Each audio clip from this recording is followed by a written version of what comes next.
How to update Safari. Hey everyone, welcome back to our channel. In this video I will guide you on how you can update Safari, so make sure to watch the video till the end. If you would like to update Safari browser, let's just say that you're having issues with your default Safari browser over here.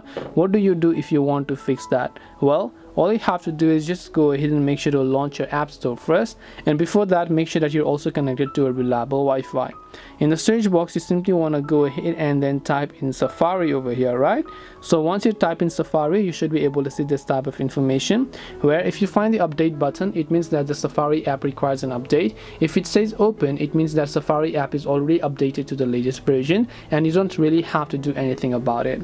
And this way you'll be able to update Safari. Hope this video was very helpful. If you have got any more questions, feel free to leave them down below. Thank you for watching till the end, and see you soon in our next video.